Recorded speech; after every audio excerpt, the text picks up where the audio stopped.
આપણે આજે ચર્ચાની શરૂઆત કરીશું દરરોજની જેમ કરન્સીની સાથે રૂપિયાના કારોબાર પર જો આપણે નજર કરીએ તો આજે શરૂઆતી કારોબારમાં રૂપિયામાં આપણે ફ્લેટ કારોબાર જોઈ શકીએ છીએ। અત્યારે જો આપણે નજર કરી લઈએ રૂપિયાના કારોબાર ઉપર તો લગભગ 73.84 ની આસપાસ આપણને કારોબાર દેખાઈ રહ્યો છે। રૂપિયાની અંદર આપણે આજે છે તે કારોબાર જોઈ શકીએ છીએ। ફ્લેટ કારોબાર આજે આપણને રૂપિયાની અંદર દેખાઈ રહ્યો છે। જ્યારે ડોલર ઇન્ડેક્સની વાત કરીએ તો 91.2 ની આસપાસ આપણને આજે ડોલર ઇન્ડેક્સ કારોબાર કરતો દેખાઈ રહ્યો છે। તો કોમોડિટી બજાર પર ચર્ચા કરવા માટે આપણી સાથે જોડાઈ રહ્યા છે એલકેપી સિક્યોરિટીઝના જતીન ત્રિવેદીજી। જતીનજી, આપનું સ્વાગત છે સીએનબીસી બજાર પર। જતીનજી, આજે આપણે રૂપિયાની અંદર જે કારોબાર છે ફ્લેટ જોઈ રહ્યા છે 73.85 ઉપર આપણને રૂપિયો દેખાઈ રહ્યો છે અને આજે જે રીતે આપણે જાણીએ છીએ કે આરબીઆઈ ગવર્નરે પ્રેસ કોન્ફરન્સ પણ કરી હતી, તો આ જે પ્રેસ કોન્ફરન્સ થઈ એમાં એવા કોઈ મુદ્દાઓ હતા કે જેની આપણે રૂપિયાની ઉપર અસર જોઈ શકીએ અને આપ હવે અહીંયાથી આગળ આજે રૂપિયાની ચાલ કઈ રીતની જોઈ રહ્યા છો? વેરી ગુડ મોર્નિંગ સરના। જો આજની સ્પેસિફિક અગર એમપીસી મીટિંગ ની વગર વાત કરી લેશું તો એ વાત ખાલી સ્પેસિફિકલી અગર અહીંયા જ જોવા જેવું છે કે બેન્કિંગ સ્પેસિફિક રિલેટેડ હતું બધું, કે જ્યાં આગળ બેન્કિંગ ને સપોર્ટ આપ્યું છે કે લોન આપતા વખતે કોવિડ રિલેટેડ લોન્સ જે છે એ પ્રાયોરિટી રાખીને અને એના નોર્મ્સ જે છે એ બહુ સરખી રીતે રેગ્યુલેટ કર્યા છે, જેનાથી ટ્રાન્ઝેક્શન કરવામાં લોન લેવાવાળાને અને લોન આપવાવાળાને બેયને સ્મૂથલી એની અંદર પ્રોસેસ જે છે આગળ જઈ શકે। પ્લસ ફાર્મા ઇન્ડસ્ટ્રી માટે પણ એવી રીતે સ્મૂથ પ્રોસેસ રાખે છે કે જ્યાં એ લોકો જે ઇક્વિપમેન્ટ બનાવે છે કે જે વેક્સિનેશન માટે જે ડ્રાઈવ જે કન્ટિન્યુઅસ ચાલુ છે એના માટે પણ સપોર્ટ રહેશે। સો these all factors right now do not provide any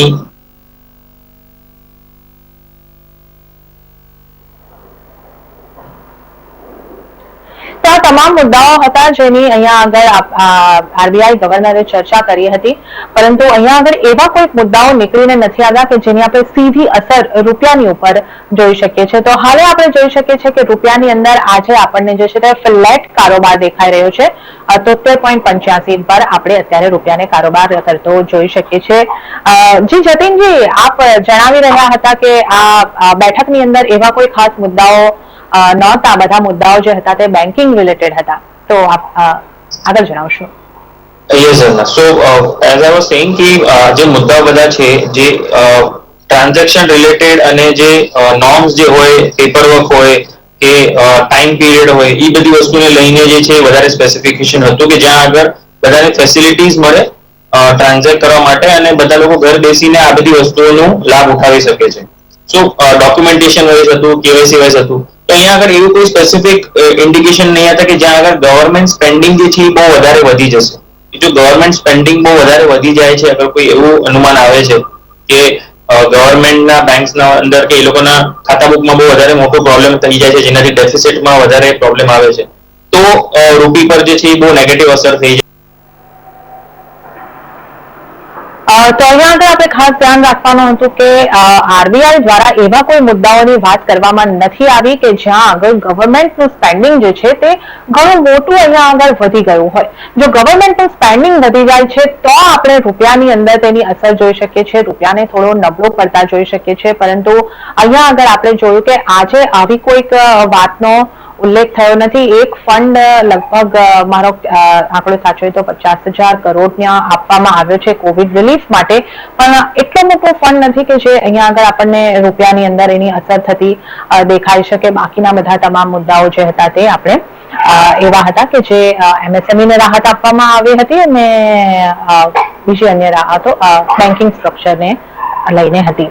તો અહીંયા આગળથી આપણે આગળ વધીશું અને હવે આપણે ક્રૂડના વેપાર ઉપર એક નજર કરી લઈએ તો યુએસ ઇન્વેન્ટરીના ઘટાડાને કારણે કાચા તેલની કિંમતો આશરે 7 સપ્તાહના ઉપલા સ્તરે પહોંચી।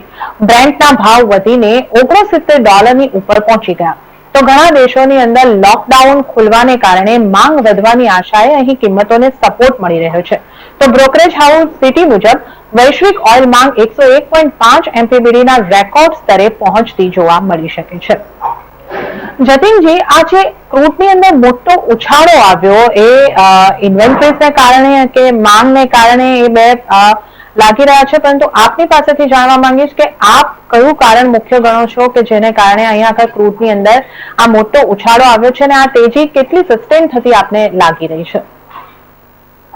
બેઝિકલી સરના જે ક્રૂડના અંદર આપણે એક બાઉન્સ બેક કન્ટિન્યુઅસ જોઈ રહ્યા છે. ઇનફેક્ટ આ કઈ લાસ્ટ 24 અવર્સનો બાઉન્સ નથી. છેલ્લા હપ્તા 10 દિવસથી જોવા જઈએ તો એક સ્ટેડી મેનરમાં ક્રૂડ પ્રાઇસીસ જે છે અપટ્રેન્ડમાં ચાલી રહ્યા છે.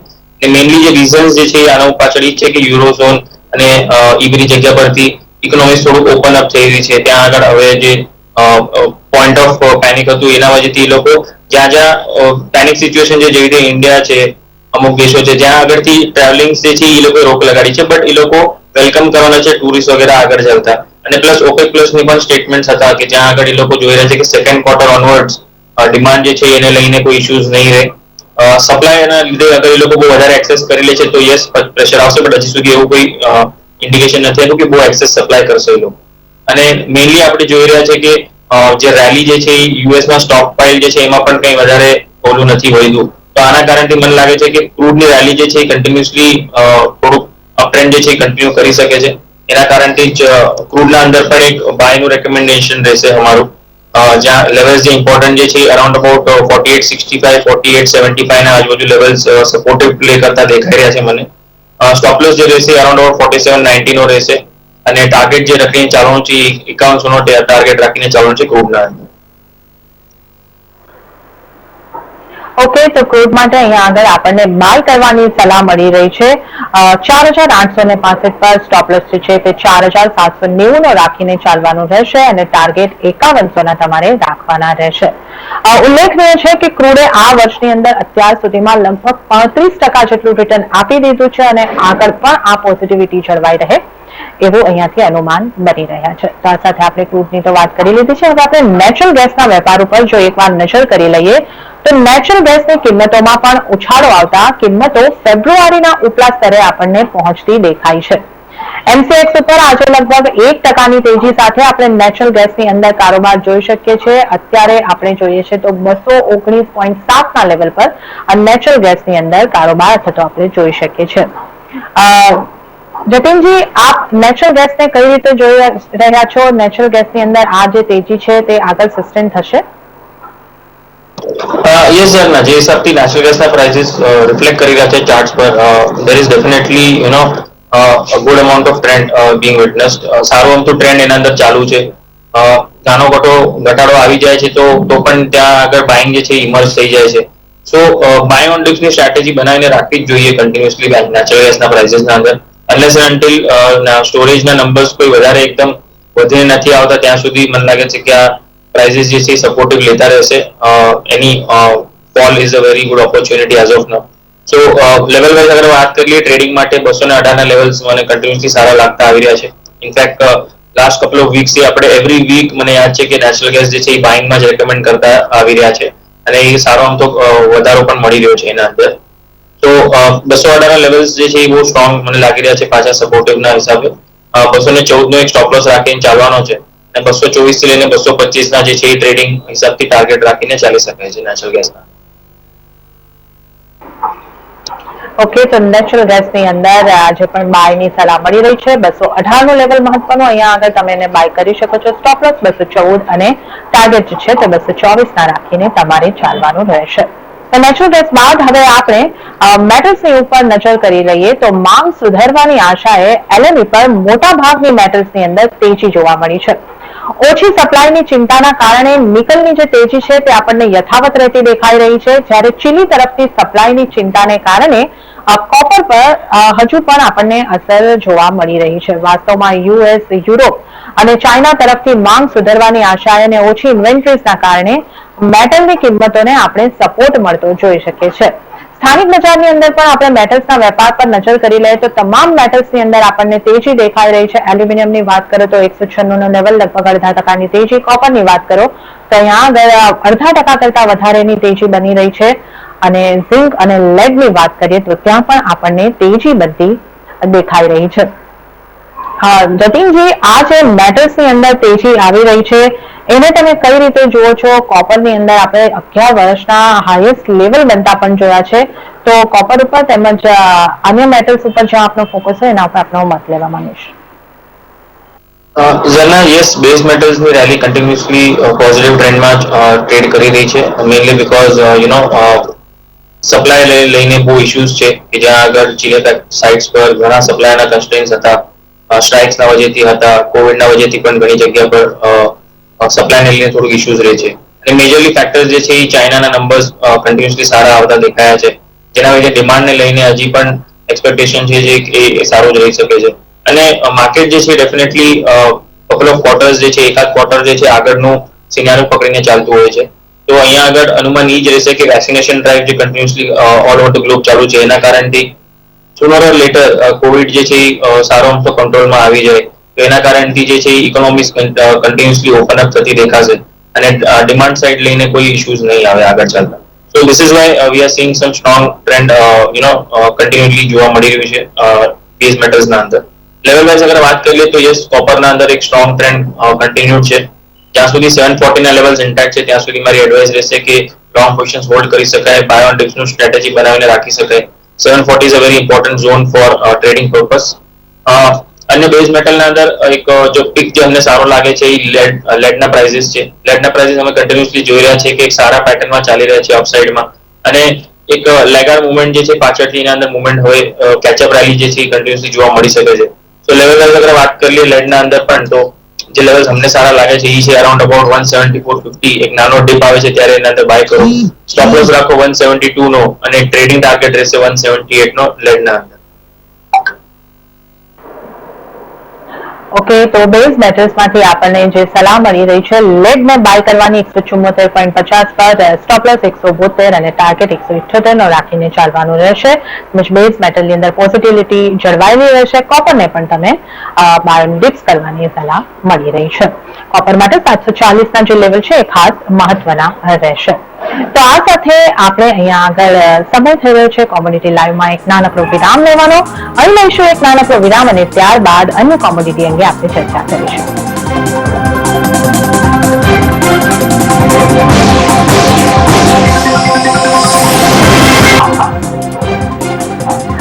વિરામ બાદ કોમોડિટી લાઈવ ની અંદર આપનું ફરી એક વખત સ્વાગત છે અને હવે આપણે સોનાના કારોબારની ચર્ચા સાથે આગળ વધીશું.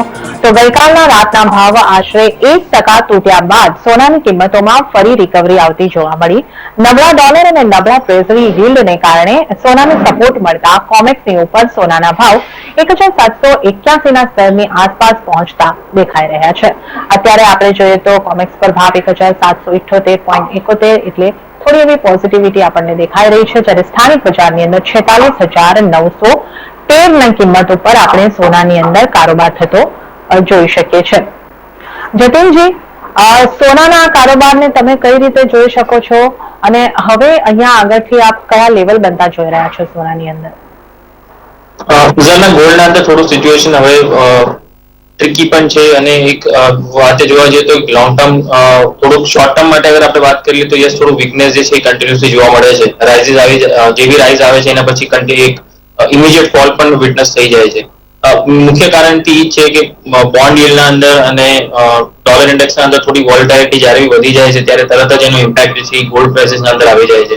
અને મેજરલી જે વેક્સિનેશન ડ્રાઈવ ગ્લોબલી ચાલુ છે એના કારણથી ગોલ્ડ પર યસ ડેફિનેટલી થોડો પ્રેશર બનેલો રહેશે. અને જ્યાં સુધી રિસ્કીયર એસેટ્સ પરફોર્મ કરતા દેખાઈ રહ્યા છે, જેવી રીતે ક્રૂડ છે અને અન્ય કરન્સીઝ છે અને પ્લસ ઇક્વિટીઝ છે, આના કારણથી ગોલ્ડના ઉપર કન્ટિન્યુઅસલી પ્રેશર જે છે થોડું હાયર લેવલ્સ પર દેખાઈ રહ્યું છે. બટ બહુ વધારે મોટું પેનિક કઈ નથી દેખાઈ રહ્યું હમણાં as of now. Yes, in between cell of આવી જાય છે, બટ ઈ ઉછાળા પછી આવે છે. તો એક બેઝ ફોર્મેશન જે છે અરાઉન્ડ અબાઉટ 46,000 થી લઈને 45,000 નો એક બેઝ ફોર્મેશન બનેલો છે. એની રાઇઝિસ ટુવર્ડ્સ 47,500 48,000 ત્યાંથી પાછું સેલ ઓફ જોવા મળી જાય છે. તો આ જે રેન્જ છે એને જ પ્લે કરતો રહેવાની એડવાઇસ રહેશે અમારી ગોલ્ડના અંદર, કે જ્યાં 46,700 46,500 ના આજુબાજુ પ્રાઇસીસ મળે છે ત્યારે એના અંદર એન્ટર કરો. It will be a safe bet over there. Higher levels પર 47,500 ના આજુબાજુ પ્રાઇસીસ મળે છે ત્યાં આગળ પ્રોફિટ બુક કરી લેવું જોઈએ, બીકોઝ ત્યાં આગળ એક રેઝિસ્ટન્સ પોઈન્ટ બનેલું છે હમણાં. તો આ જે એક રેન્જ બની રહી છે સોનાની અંદર, તમારે આ રેન્જનો ખ્યાલ રાખીને તમારા ટ્રેડ કરવાના રહેશે. તો સોના બાદ હવે આપણે ચાંદીના કારોબાર ઉપર પણ નજર કરી લઈએ તો ચાંદીની કિંમતોમાં પણ આજે રિકવરી જોવા મળી હતી. જો કે ભાવ આશરે 2 મહિનાના ઉપલા સ્તરેથી મામૂલી ઘટતા પણ દેખાયા, પણ વૈશ્વિક બજારમાં કિંમતો $26 ઉપર યથાવત રહેતી દેખાઈ રહી છે. તો ચાંદીના કારોબાર પર આપણે નજર કરી રહ્યા છે. અત્યારે સ્થાનિક બજારની અંદર 69,066 ના લેવલ લગભગ 0.5% નરમાશ બની ચૂકી છે અને આંતરરાષ્ટ્રીય બજારમાં જે રીતે આપણે વાત કરી 26 ના જે લેવલ છે એ જળવાઈ રહ્યા છે, પરંતુ ત્યાં પણ 0.5% કરતા વધારેની નબળાઈ સાથે કારોબાર આપણે જોઈ શકીએ છીએ. જતીનજી, ચાંદીમાં હવે નબળાઈ દેખાઈ રહી છે, આને આપણે કઈ રીતે જોવી જોઈએ અને હવે અહીંયાથી કઈ રીતે કારોબાર કરવાની આપ સલાહ આપી રહ્યા છો? જેમાં ચાંદી જે છે મને થોડુંક લાગે છે કે ગોલ્ડ કરતા થોડુંક વિપરીત રહી શકે છે શોર્ટ ટર્મ થી લઈને મીડિયમ ટર્મ સુધી. અગર 3-4 મહિનાનો આઉટલુક રાખીને ચાલો તો મને લાગે છે ચાંદી જે છે ડેફિનેટલી ગોલ્ડને આઉટપરફોર્મ કરતું દેખાશે. ઇનફેક્ટ ઇન ધ લાસ્ટ 1 મહિનાનું પણ આપણે જોઈ લઈએ તો ચાંદીના અંદર લેવલ્સ જે છે સારા અમતા લેવલ્સ હોલ્ડ કરતા દેખાઈ રહ્યા છે અને જે હિસાબથી માર્કેટનું ટ્રેન્ડ ચાલુ છે ગોલ્ડના અંદર, તો એના વજહથી થોડુંક સિલ્વર પર જે છે નેગેટિવ ઇમ્પેક્ટ જરૂર આવી જાય છે. But in the last 1 month જ્યાંથી એપ્રિલ મંથથી આપણે જોઈ રહ્યા છે કે ગોલ્ડ અને સિલ્વર બેના અંદર એક સારો અમથો ઉછાળ આવ્યો હતો એપ્રિલ મંથમાં, અને એના પછી ત્યારબાદ થોડું પ્રોફિટ બુકિંગ પણ ચાલુ થયું હતું મિડ એપ્રિલથી. બટ પર્સન્ટેજ જોવા જઈએ તો અને પેટર્ન જોવા જઈએ તો silver is still holding the levels, જ્યાં આગળ 63,000 ના લેવલ્સ એને નીચેમાં ટચ કર્યા હતા અને પછી 71,000 ના આજુબાજુ હમણાં ટ્રેડ કરી રહ્યો હતો. કાલના દિવસે જે સેલ ઓફ આવ્યું છે, યસ થોડુંક એના અંદર ધ્યાન રાખવું જરૂરી છે. બટ લેવલ વાઇઝ જોવા જઈએ તો હજી સુધી સારા જ છે. જ્યાં સુધી 68,000 ના લેવલ્સ હોલ્ડ કરે છે ક્લોઝિંગ બેસિસ પર, ત્યાં સુધી અમારો વ્યૂ પોઝિટિવ છે ચાંદીના અંદર. હાયર લેવલ્સ પર થોડું પ્રોફિટ બુકિંગ જોવા મળી રહ્યું છે, જ્યારે બી 70,500 71,000 ના આજુબાજુ આવે છે ત્યારે. તો એડવાઇસ ઇઝ કે પોઝિશનલ બેસિસ પર અગર કોઈ લેવા માંગે છે તો થોડુંક 68,000 ના બેરિયરના આજુબાજુ મળે છે ત્યારે લો. બટ ટ્રેડિંગ વાઇઝ જે ઓપોર્ચ્યુનિટી જે છે એ કન્ટિન્યુઅસલી બનતી દેખાઈ રહી છે અમને. તો ટ્રેડર્સને એડવાઇસ રહેશે કે અહીંયા કરંટ લેવલ્સ પરથી થોડુંક ડીપ આવે છે, ત્યારે 69,250 69,400 ના આજુબાજુના લેવલ્સ મળે છે ત્યારે બાય કરીને ચલાય. સ્ટોપ લોસ એ મેન્ટેન કરવાનો રહેશે, અરાઉન્ડ અબાઉટ 68,500 નો રહેશે, અને જે ટાર્ગેટ રાખવાનો છે અરાઉન્ડ અબાઉટ 70,500 ના આજુબાજુ રાખવાનું રહેશે. પોઝિશનલ ટ્રેડર્સ માટે આ કોલ નથી. પોઝિશનલ ટ્રેડર્સને ડીપ માટે વેટ કરવું જરૂરી છે, એના પછી જ એના અંદર એન્ટ્રી લેવું એડવાઇઝેબલ છે. ઓકે, તો ટ્રેડર્સ માટે અહીંયા જે કોલ બની રહ્યો છે 69,250 ની કિંમત પર બાય કરો. 68,500 ના સ્ટોપ લોસ અને ટાર્ગેટ 70,500 નો રાખવાનો રહેશે. પોઝિશનલ બાયર માટે તમારે હજી થોડી ડીપની રાહ જોવાની રહેશે. જતીનજી, આપ અમારી સાથે જોડાયા અને તમામ કોમોડિટી અંગે અમારી સાથે ચર્ચા કરી એ બદલ આપનો ખૂબ ખૂબ આભાર. તો આ સાથે આપણે તમામ નોન એગ્રી કોમોડિટીની અહીંયા ચર્ચા કરી લીધી છે અને કોમોડિટી લાઈવમાં અહીંયા આગળ ફરી એક વખત સમય થઈ રહ્યો છે એક નાનકડા વિરામનો. તો લઈશું આપણે નાનકડો વિરામ અને વિરામ બાદ આપણે એગ્રી કોમોડિટીઝની ચર્ચા સાથે આગળ વધીશું.